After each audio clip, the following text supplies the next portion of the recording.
त्यानंतर थोडा आराम करू, 2-3 तास झोप घेऊ आणि मग नंतर धनुषकोटीला जाऊ. चला रूमवर जातो, आराम करतो. जेवायचं आहे पण आता बघू आता जेवायला कुठे जातो. झालंय खूप मस्त दर्शन झालंय. गर्मी होती थोडी ना, त्यामुळे थोडं थकल्यासारखं वाटतंय. चलिए रूम पे आ चुका हूँ भाई. सब लोग मार्केट में है, मैं बोला मैं जा रहा हूँ रूम पे. एसी चिल्ड हो गया एकदम. अभी मस्त एक नींद लेता हूँ 4 बजे तक. खाना है अभी, भूला आने वाले बोलते हम लोग मार्केट करके आते फिर आना. बोला ठीक आहे. जेवायला आलो आता, जेवण मागवलंय. मग नंतर धनुषकोटीसाठी आपण निघणार आहे. रेडी होऊन डायरेक्ट धनुषकोटी. जेवण आलंय, जेवूया.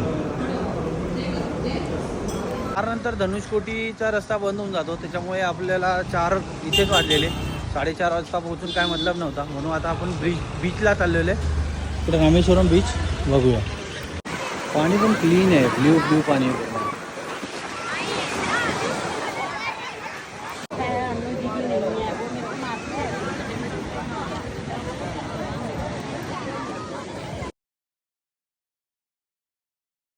रामनाथ स्वामी मंदिर बहुत सुंदर है ऐसा मंदिर. वापस से अपना बम बम बोले, इधर मंदिर है. आणलंय देवजाने. पनीरची भाजी, दाल फ्राय आणि अजून कधी येते जेवूया.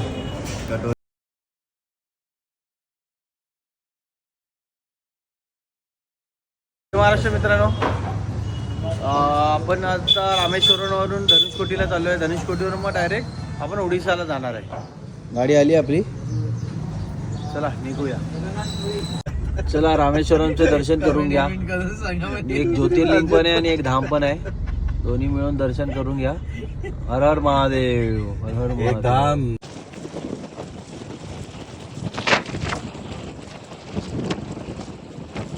तर मित्रांनो, आपण आलो आता Dhanushkodi, last land of India. This is Dhanushkodi.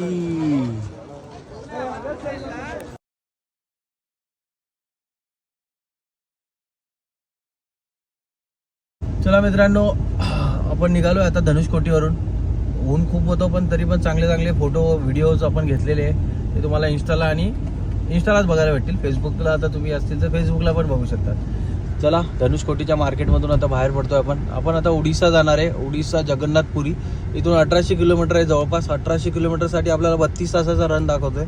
पण एक आपण थांबत जाणार, रेस्ट घेत जाणार, तर 35 ते 40 तासात आपण पोहोचू. मध्ये रस्त्यामध्ये काय सीन येतील ते सर्व तुम्हाला दाखवत आपण पुढे जाऊया.